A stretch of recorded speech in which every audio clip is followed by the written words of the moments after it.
Hello and welcome to YHTV's Trinity of Life. This is episode 66. I'm Christina Suzuma, your host for this program. Thank you so much for joining me as I continue to explore the wonderful world of healing arts, meditation, therapies, and the many modalities of helping each of us find balance in our individual journeys. We're always excited to meet those of you who are on the leading edge of creating change on this planet. Today our show is Channeling Energetic Healing with Dr. Raina McGill. Now, at any time during this presentation, you can feel free to ask a question or make a comment by scrolling down on your screen and typing it into the comment box. Or, if you feel brave enough, you are more than welcome to call into our conference line. And the number is 323-476-3997.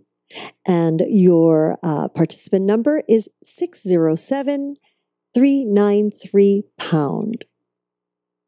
So let us take a moment now and welcome this individual who has been part of our faculty on the Virtual World Yoga Meditation Conference back in 2010, our very first conference.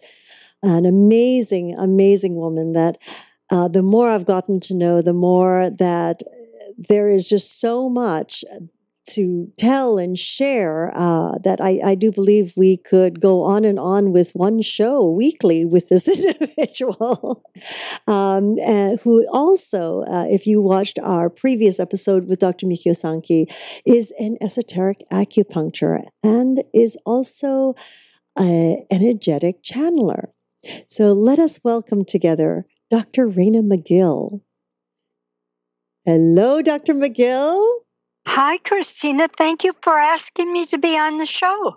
We are so honored to finally be in touch with you again and be able to share your wonderful, wonderful expertise with the rest of the world. Thank you. You're most kind. Isn't it amazing now that we can do this from such a distance and feel like we're in the same room together? I know. It's like, what? I keep saying to myself, what's next? I was like, wow. Hologram. Oh, boy. Beam me up, Scotty. Yeah, yes. Dr. McGill, can you share with our audience, your background is so extensive. Could you share with them like where you're from and, all the different modalities that you actually have immersed yourself in? Well, I was born in Wisconsin. I lived there for a short time, moved to Montana, then on to California, and back to Wisconsin. I lived in Europe then for 5 years. Georgia, South Carolina, California. Oh my goodness. Now, was this all with work that you were moving here and there, or was it just your experiences that you just delve into? Most of it was the result of my father moved around a lot, and so did my first husband. I see. So, and then during this process, what kept you moving forward? Well, I think the thing that keeps me moving forward, and I say that in the present tense because I'm doing some new things again. I know. Go. That's so wonderful. I think it's a basic curiosity about how do things work? How does my mind work? How does my body work? How does my spirit, work together with all of that? So I've always been curious. I think it's probably the thing that most people give up too soon in life. They just no longer asking questions. I mean, you're a curious person, so you totally, I'm sure, understand how important it is to be, out there looking around. There's always something new. Yes. Yes, that's really the main catalyst for what we do here at Yoga Hub, because the learning doesn't stop. It just never stops. There's always something, some new modality, or a very, very old traditional ancient modality that we don't even know about. And it's so wonderful to bring it forward and just touch the tip of that iceberg. Yeah, yeah. And what I've noticed is that many of the ancient methods that I've been taught by a number of shamans and teachers of different sorts are now being seen as the new science. So it's like something strange is going on here. But you know, if someone wants to talk about 0 point energy, for example, which is something that's new in physics, that sounds great. But then you go back and you look at many of the ancient texts, and 0 point energy is that point of meditation where you have attained a stillness in your body and your mind, but yet the energy still keeps moving. It's still there. It's never totally gone. Lovely way of putting it. Thank you for sharing that.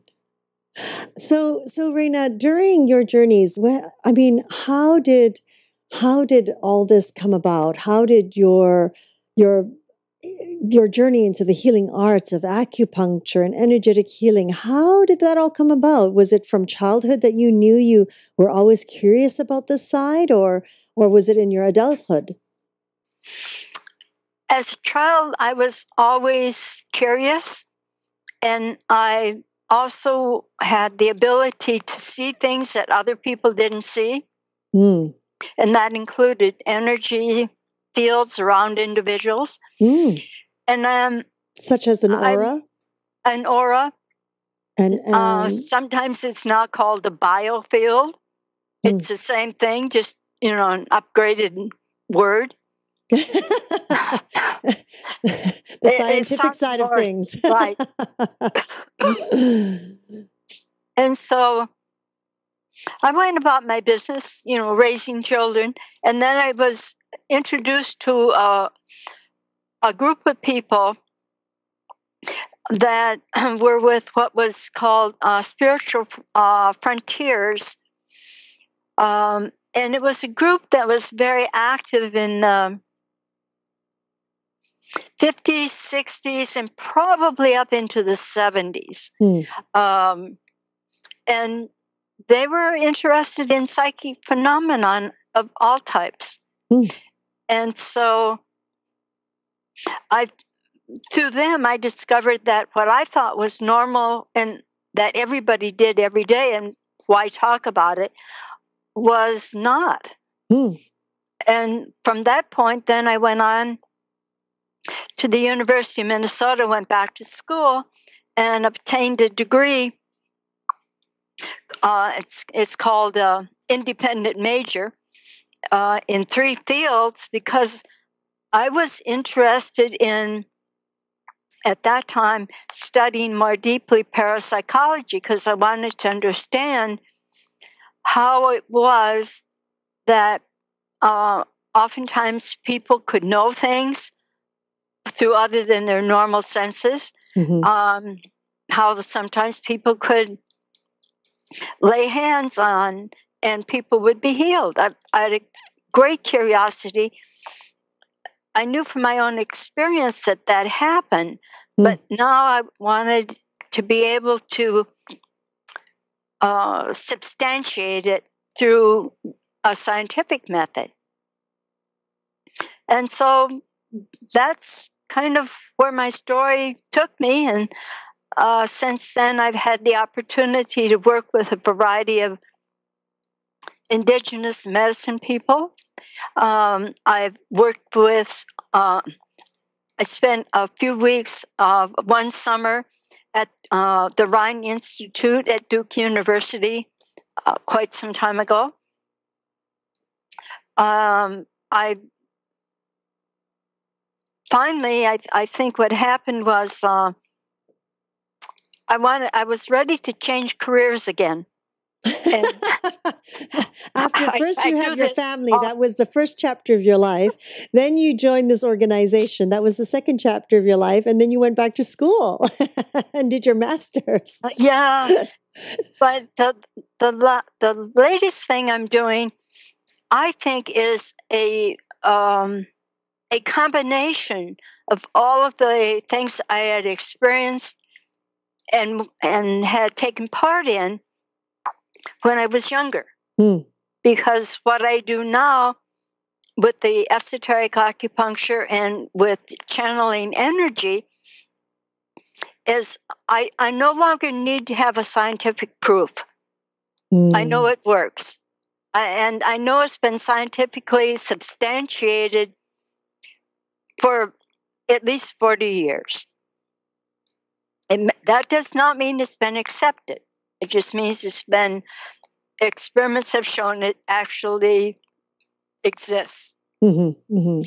So what I'm doing now is I'm taking all of that experience and the knowledge I've gained, and I'm using it in a way which I think is more beneficial for a larger part of humanity, in the sense that if we all had better health, we would all have an opportunity then to experience our life in a much higher, more harmonious level. Yes. Yes. So what I'm doing now is basically working with people, trying to show them how they can help heal themselves. I channel energies to help answer questions. When I look at people, clients who come in, I look at the aura that they are coming in with. And I've seen them often enough for a long enough period of time that I can kind of read what's going on right away. And based on that and on their willingness to be healthy, I can then use needles or other, sometimes I use crystals, sometimes I use other types of equipment to assist them to bring some balance and healing into their life. But, the more important is they have to be willing. I was just about to say that. You had just touched on a really very, very important point. It is that willingness and that the individual needs to have in place, be aligned with before anything will help, even traditional medicines. Yeah, I had a patient that I've been seeing for about 3 months, and she keeps having problems with her shoulder. And I'd straighten it out, and she'd be moving her arm around and using her hand, and it would keep coming back. And, I said to her, I said, look, I believe the problem is that you're refusing to let go of something from your past. I'm not going to venture a guess as to what it is. I think you know what it is. And unless you can let go, I think you'll be coming to see me for the rest of your life. And that's not what I want.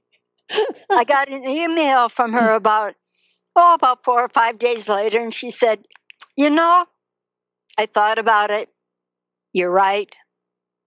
There is something that I've been hanging on to. I don't want to let it go. I guess I'll have to. So we'll see. Yeah, it's a process. It's quite a process. It's like peeling away those layers and layers of skin on the onion. It is. Yeah. Oh my goodness. You've seen the figures. At least 80% of the complaints that people go to their doctor with are psychosomatic in origin. That means that they originate in their mind, in their thoughts, in their thinking. But I think they also oftentimes can originate in past lives. And I know that people, not everyone holds that there is such a thing as having past lives and future lives. But more and more the evidence is beginning to show that there is something going on. And maybe it's what Jung called the universal unconscious, and then you're just tapping into it, and you happen to tap into the wrong cell. I don't know. Oops. Yeah, I didn't want that. Can I exchange my cell, please? Yeah. There's so much that we're beginning to just see the very top of the tip of that iceberg, which indicates that,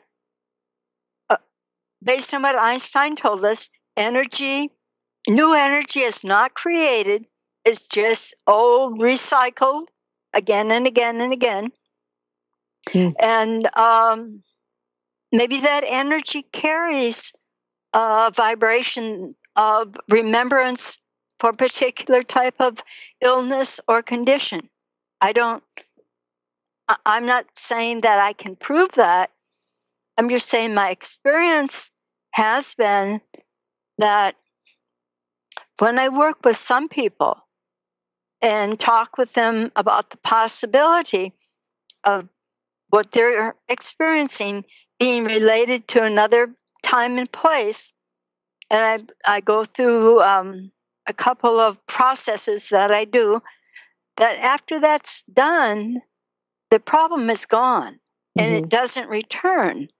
So I don't know.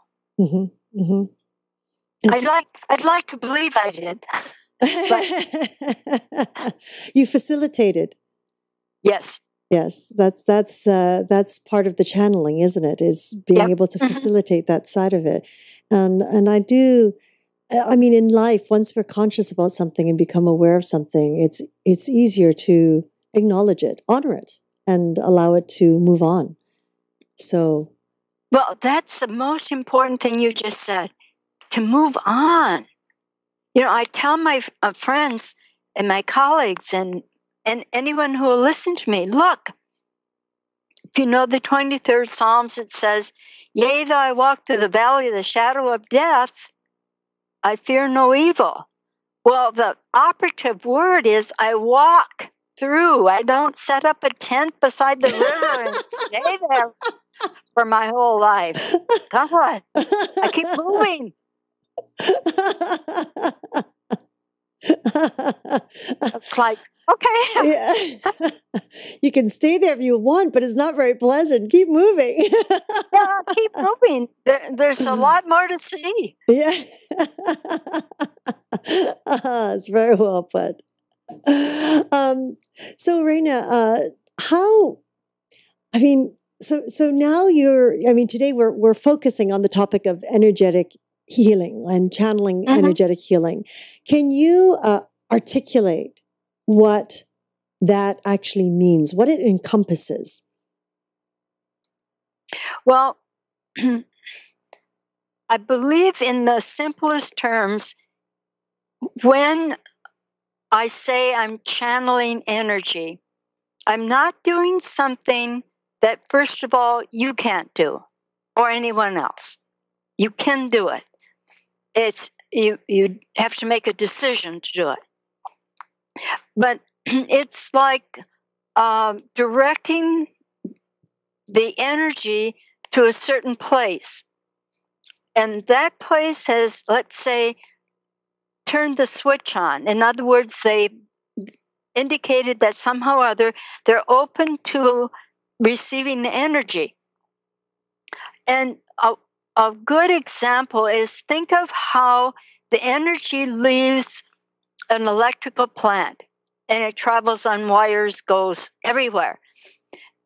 And if you don't turn the switch on, you don't get the electricity. The toaster doesn't work. The refrigerator doesn't keep things cold. You have to accept it by turning on the switch. And I believe that's the same thing that happens in energy healing. If I'm working with someone from a distance, if that person, for whatever reason, does not want to be well, I can pull every trick I can think of out of the bag, and none of it will work. None of it. Because the switch is not on. Mm-hmm. Now, people will say they say to you that they want to be well, but you talk with them for any length of time, and they'll talk about the past 20 years of being ill. And that's how they've defined themselves. They really pitched that tent solid in that ground. They built the log cabin. But energy is everywhere present. Tesla showed in many of the experiments he did at the turn of the 20th century that there is always what's referred to as free electricity available in the air. It's just learning how to get to grasp it and then put it into a useful form. And we know from things out of quantum physics that everything is energy. Everything. Even the air that appears to not have anything in it is filled with energy. And that energy can be directed. I wouldn't say that energy has a mind of its own or a sense of self as we do, but it can be directed.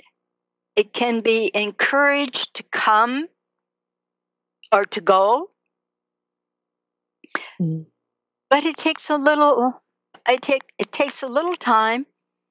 It takes some effort, and to some extent, it may even take some training.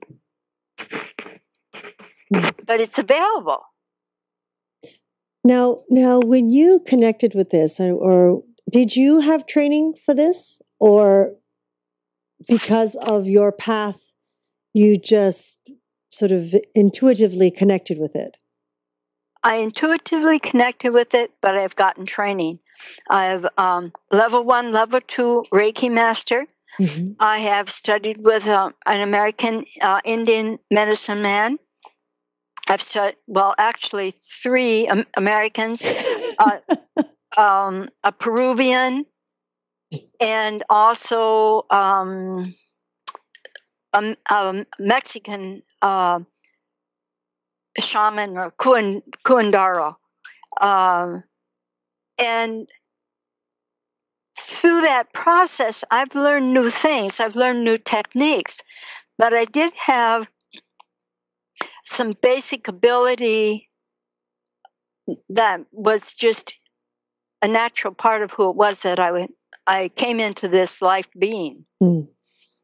So, and I used to teach a class at the University of Minnesota, and I taught people there how to develop their ESP, which included their healing ability. And some of them went on to do some very interesting things with what they learned. They at least they reported back to me that they were instrumental in doing easy things like getting rid of migraine headaches and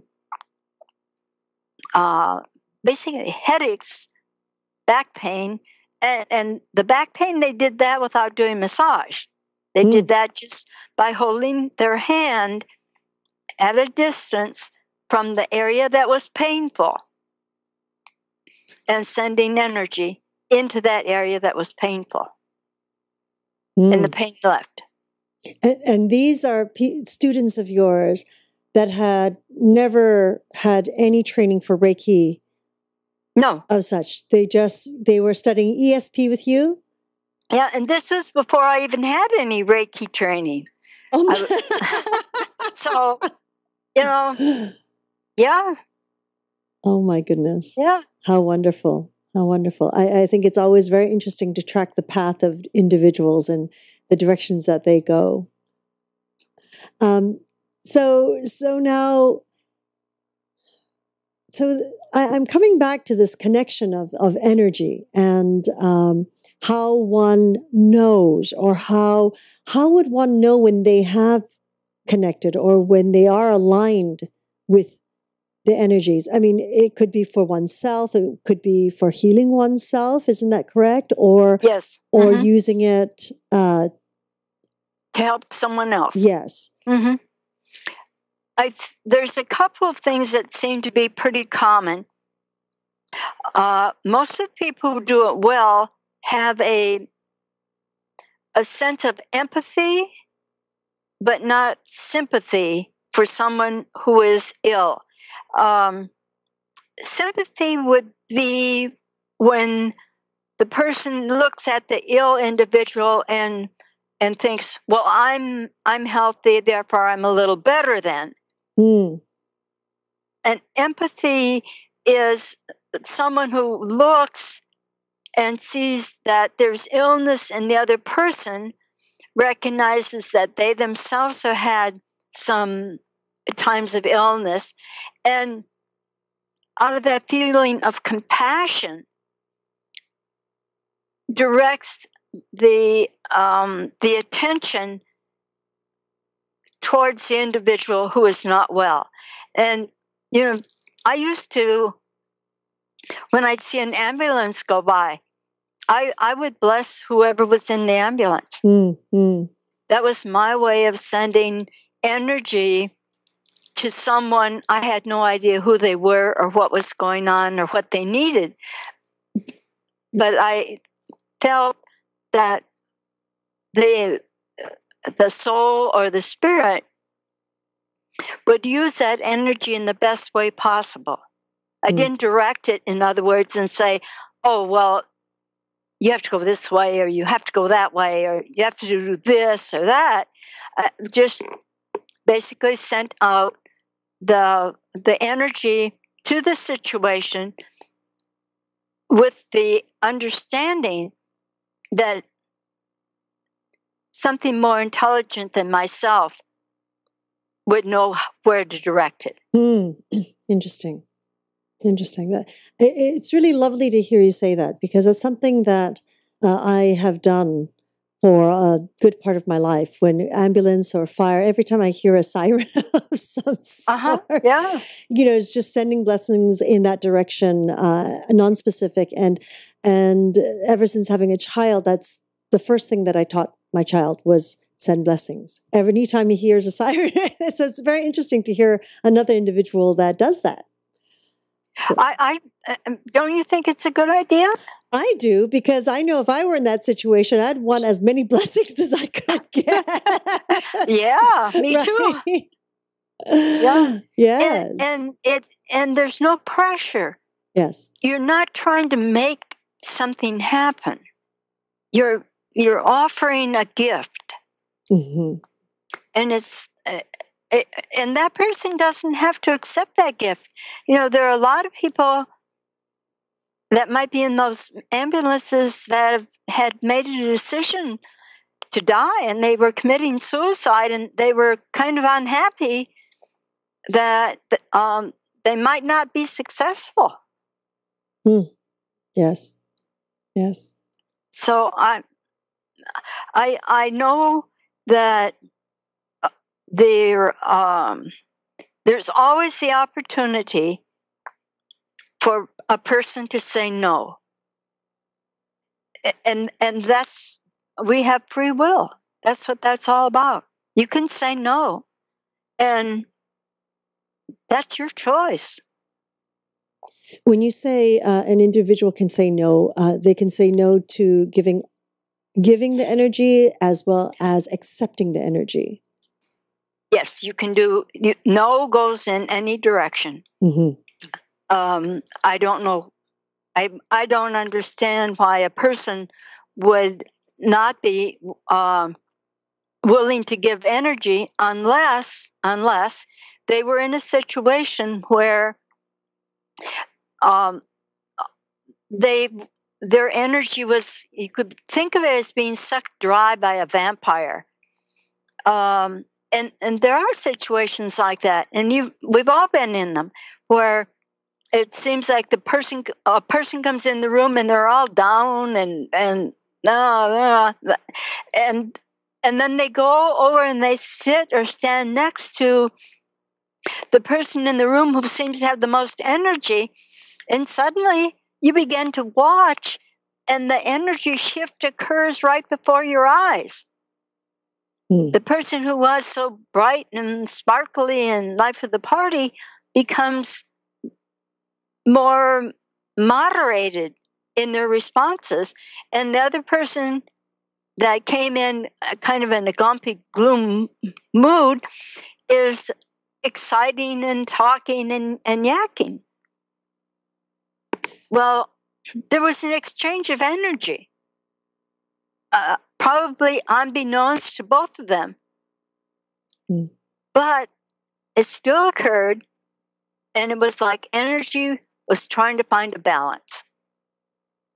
Or the person who came in the grumpy mood knew at an intuitive level, oh, I can re-energize myself by latching onto someone else.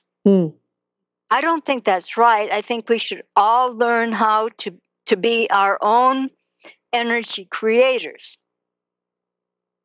And I try to teach people that when they come in to see me as patients, that they can do that.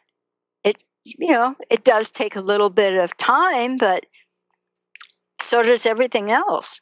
Oh, absolutely. Yes. Now, Raina, can you speak to us a little bit about, if there's positive and negative energies? Because when to channel means to allow the energy to pass through. Yes. Correct? So what about, we hear of negative, we hear about positive, we hear about like energy that is really dark, and we hear about energy that's really light. So can you speak on that? Well, it's more, how do I believe, I think, than anything else. I don't think the energy itself is negative or positive. I believe it's how people choose to use that energy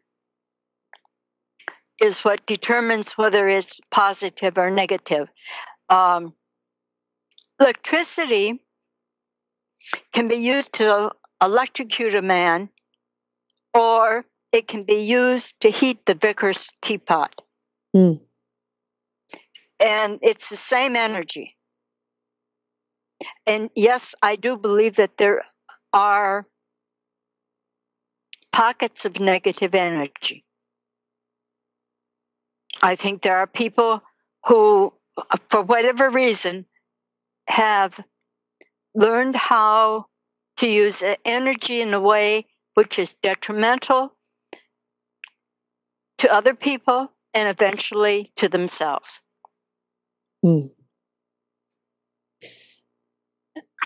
you say they've learned to, can you articulate that a little bit more? I mean, how do we learn? Except, of course, if it's action and reaction, to direct that sort of energy. I mean, we see it if someone's angry and forceful. We see that very strong force field coming out, or we can feel when the person's angry or upset in some way. Would that be considered like a negative energy? I would consider it a negative energy. Mm-hmm. I would consider anything a negative energy which doesn't contribute to a person's joy and peace. Mm-hmm. Mm-hmm. And I think you can go online and you can, type in things like black magic, and you can learn how to use black magic, which is black energy. Mm.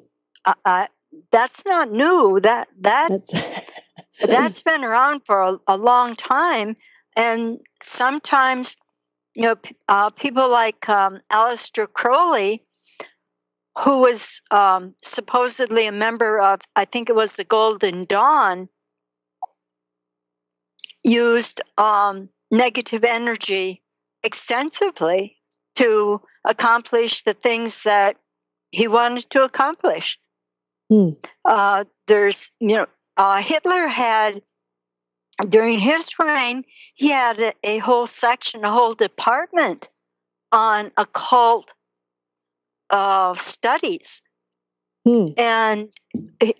And there's numbers of stories, some of them are somewhat documented well, that indicate that he was using black magic. Interesting. So there's a particularly good book. It's called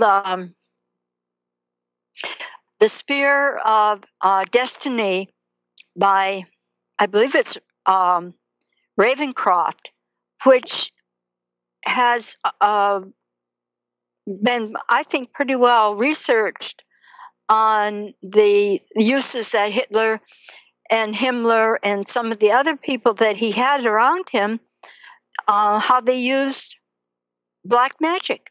Mm. And I know there are people who say, no, no, no, no, no. But there are still some things that remain that I don't have any other explanation for. Mm-hmm. Mm-hmm. I myself have chosen to look at it and say, I choose to use the energy for light. I choose to use it in a way that is positive and is going to be of benefit to people, whether or not I ever know them. Mm. Mm. So I may never meet the person in the ambulance, but I have done what I think is the only thing I can do, which is to send in their direction feelings of positive energy, and that's about it. Mm-hmm. Mm-hmm. Now, through your own practice, do you feel as the energetic work, the energetic healing, does it work most of the time? Only if the individual's open and wanting to get better. I would say it works probably 80% of the time. Mm. But it in that 80%, not everyone is 100% cured or changed. That 80% includes people who may say to me, I feel 50% better than before I came in. Mm. The things that seem to respond the quickest to energy are things related to acute pain, such as headaches, strains, indigestion. Those more acute things respond faster than, say, someone who's had low back pain for 20 years. Mm-hmm. Mm-hmm. Because in that case, there's more going on than just low back pain. There's some events that had occurred in the past which have never been dealt with. Mm-hmm. Mm-hmm.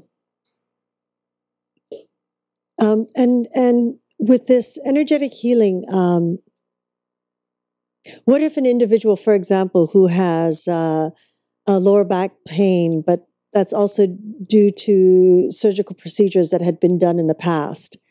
You know, like how we hear of rods being set into people's backs and things like that, or like hip replacements, etc. I mean, what does the energetic healing work with those individuals? It helps with those individuals, but that's where the energetic healing combined with the acupuncture makes a big difference.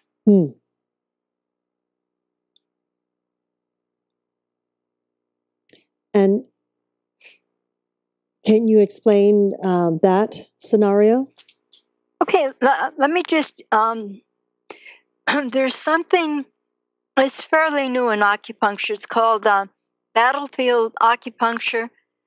And it's referred to as the 5 combat points. And this was oh my goodness! When I know this was developed by I think he was an Air Force colonel, a medical doctor, who had some understanding of auricular or ear acupuncture, and also how the different nerves feed into the ear, where they go. And he found 5 points on the ear that when he used them, in 80% of his cases, and now he's working with combat soldiers who cannot take pain medication because of their job or what they're getting ready to do. And he found that in 80% of those cases where he used those particular 5 points, the pain was decreased by at least 50%, and in many of the cases, it was totally eliminated and it did not return.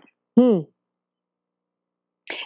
that's just 5 needles. Now, I've used those same points for people who have hip pain, or knee pain, shoulder pain. I've used it for individuals with PTSD and the pain that results from that. And I've had very good results. I would say that for me, it's more like 70 to 80%. And I don't know if it's, I don't know why. It also works very well with migraine headaches. It gets rid of the pain of the migraine headache, and the headache doesn't return.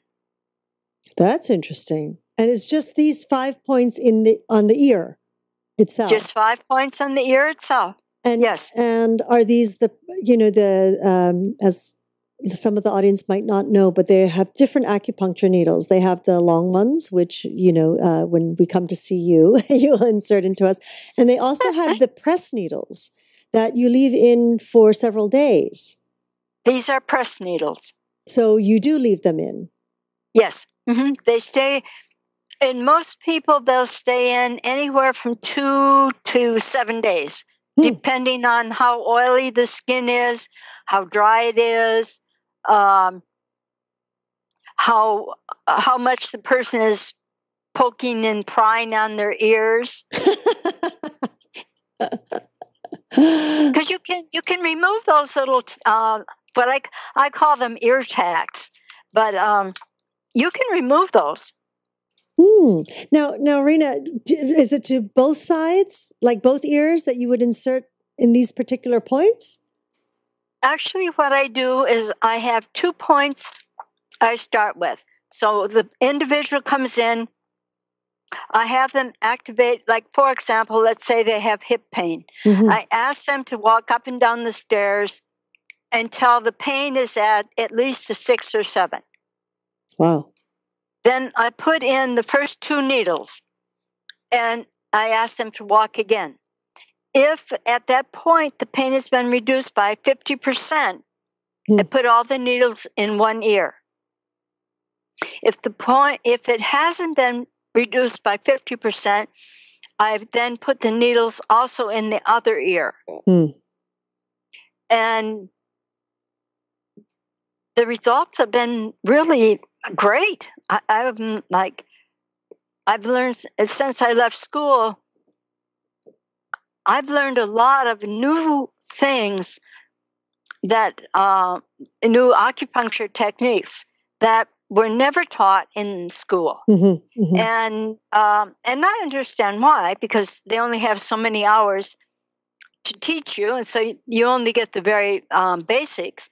But for someone like myself and a colleague of mine that I've studied with and admire greatly, Mikio Sankey, who was on your program a week or two ago, for people like us who have many years of experience and have continued to learn new things, we can offer you a lot of additional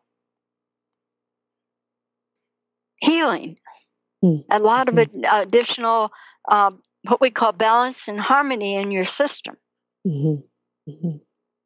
Wonderful. Now, so in order for you to, when you work on your clients, so you've just said that when you apply the acupuncture and then you apply the energetic healing, the energies. I do believe that we learned from Dr. Sankey a few weeks ago that, the individual who is also inserting the needles or doing the massage or doing whatever practitioner that they are, doing their service on the individual, it's very important for that individual to also be, have a nice history of wellness as well, so that you're not passing on a certain level of energy into that client that you're working on. Oh, I definitely agree with that. I think that if you're not in good health, the first thing that needs to happen is you need to get yourself in good health. And then you can go out and help others. It's like when you're on the airplane and the woman stewardess comes on and says, in case of a crash, accident, or whatever, put the bag over your mouth first before you try to help someone else. It's the same principle. You cannot help someone else effectively if you yourself do not have the ability, the energy, the balance, the harmony to take care of your own body. Now, that's not to say that we don't get a cold or a flu, or that we're always in harmony. Good gracious, no. I mean, I have a regular meditation practice. I have a practice where I sit in quietness to channel energies. I still get a cold. I still have to, on a daily basis, take care of myself. I don't get a free pass because I do this. I'd like to, but it doesn't happen. Still human. Yeah. Now, okay. So we've spoken about the energetic healing with the acupuncture and how it heightens the results. Now, what if, for example, the individual is very fearful of the acupuncture, and we've run into many people who are, it's like, no needles. I'm scared of needles. What other practices would the energetic healing partner up with well? For myself, one of the things I use are crystals, because they have a lot of innate energy. Sometimes I use essential oils. Sometimes I use Reiki.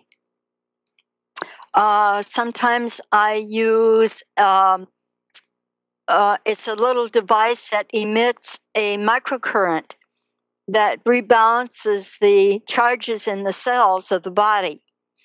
And sometimes if I'm doing healing from a distance, I am just using energy. You could say it's thought energy. I don't know what, I just call it energy. So that I'm visualizing a stream of energy going towards the individual who is lacking in balance and harmony. So this is your process for healing at a distance. Your clients Yes. who may be some distance away. Now, is this through the phone, or is that necessary, or is just basically the process and the focus that you carry? I've done it both with the phone. I have a prayer time that if someone asks me to do send healing thoughts to an individual during that period of time, that's what I do, and that's a mental process. It doesn't require any physical connection like a phone or something like that. I see. So it doesn't matter at what time of the day. This is what you would do. No. For myself, I usually try to do that kind of work later in the evening or very early in the morning. And is there a reason for that? Is there a specific reason? I think that the energies that are rampant in the world are much quieter at that time. I see. Now, what if it's someone who lives in the other part of the world, like Asia, when it's night for us, it's day for them, and vice versa? Well, I still think the quietness is more for my sake than for theirs. It's so that I can stay focused and do the work. Yeah. They can be doing whatever they want to do, but for myself, I need that. I need that little bit of space. The space to connect. Yes. And so your clients who have worked with you over the phone or through Skype, which is like what we're doing right now, have you had really good results through this? I mean, have they mentioned to you how they have been able to feel the shifts in their bodies?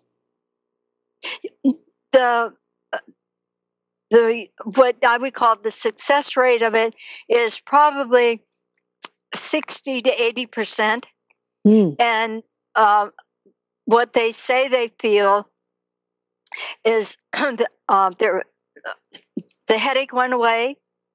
They felt as though someone had put a cold hand on their forehead and their fever decreased. They have said that they were able to get up out of their chair with greater ease and walk across the room or something, and did not have that sharp, agonizing pain. I'm trying to just recall. I think I've had some. Almost all the time, one of the things that they report is they say they feel happier. As though something heavy was lifted from them.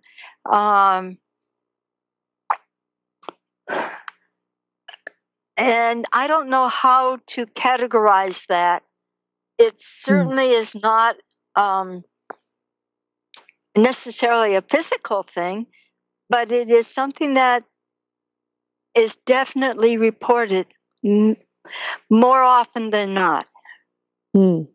How wonderful. I mean, it's just magnificent how we can connect now and work with this energetic healing. Oh, now, yes. Yeah. do these people, for example, need to know you're working on them? For example, it's like you were speaking earlier on about the, the fire truck or something. You just send out the blessings to that situation. They don't need to know what's going on. Isn't that right? No, they don't. They don't need to know. But when I send energy, I always send it with the intent to do no harm and for the highest, and the best for that individual. Mm, mm. And There, go ahead. there are sometimes when, whether we like it or not, the person who is ill really wants to die. They're in pain. Mm. They don't want anyone to do anything that might cause them to live longer in that situation. And that's why I say when I do it for the highest and best good for all concerned. That's a lovely way to put it. I agree with you. There are certain situations where people really don't want what we may want, and to honor that. Yes. To honor that for them. Yes. And be compassionate and follow of their will, as opposed to our own. Yes. we have a habit here in humanity that is, keeping things alive longer than they should be. I know. Not only humans but animals. I mean, it's like they're not asking for this. Why are we doing? No, they're not. And animals respond faster to energy healing and work than human beings do. It's amazing. People can, and I know your listeners will know this. If they have a pet that has something wrong, they can put their hands on their pet where that pain is at, and just talk to them gently, or pray, or whatever you wanted to do with your thoughts, and the pet responds very almost instantly. Yes, I think it's amazing. Yes, I find with pets or animals and children, it's almost like they're so clean that the response is immediate. I mean, with oils, with any of the energetic tools, basically, that whether it be light energy, sound therapy, the response is magnificent. Yes, it is.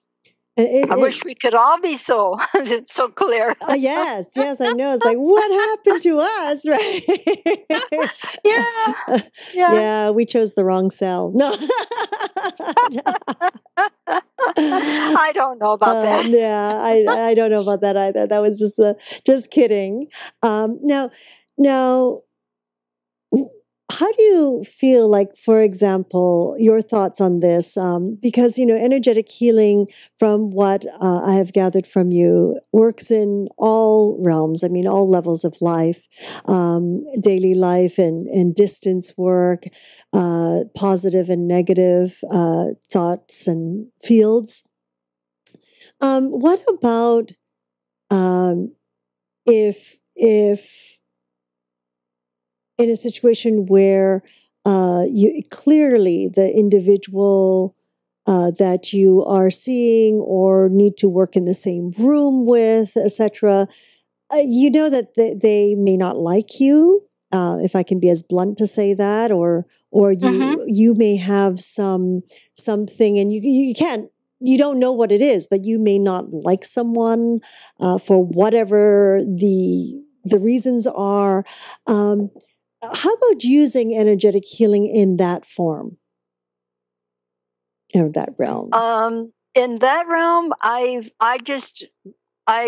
go to my basic formula of I send you energy for your highest and best good.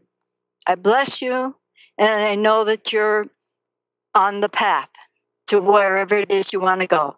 No judgment. And if the person is in my office and I have that feeling, I suggest that I'm not the best person to work with, and I would like to give them some references for someone I think might be able to help them better than I could. I don't feel it necessary to keep a patient when there's obviously a major disconnect between myself and the patient. And do you continue to teach as well, Dr. McGill? Yes, I continue to teach. I have classes set up, or actually workshops and seminars set up that will be offered this year.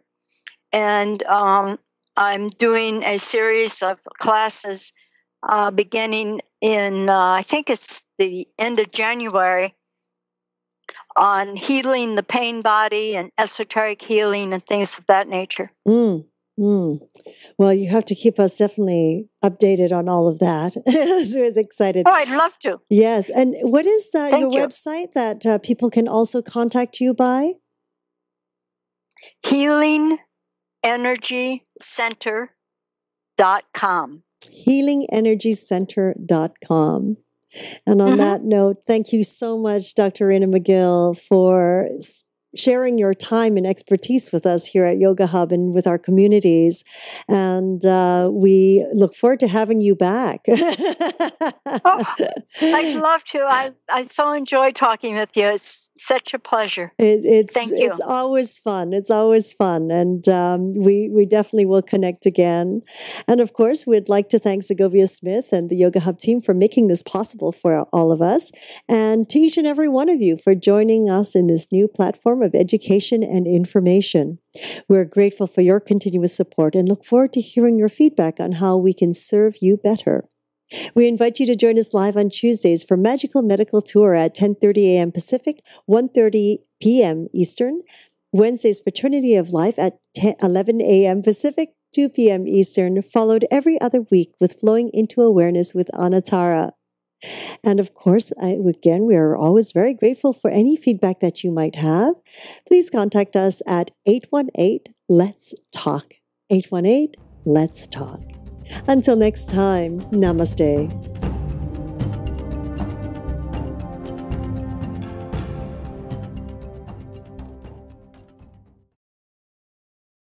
YHTV's Magical Medical Tour. Come join Dr. Glenn Woolman and Christina Suzama as they journey through the healthcare galaxy interviewing doctors, healthcare practitioners in the attempt to share ways to achieve optimal health. Join us on yogahub.tv every Tuesday at 10:30 a.m. Pacific, 1:30 p.m. Eastern. Breathing is a very important part of everything we do. And in the Wallman metaphor square breath, if you can imagine or see the picture of a square, in the bottom left-hand corner is an A, and then up in the left-hand corner is B, then over is C, and then at the bottom right is D.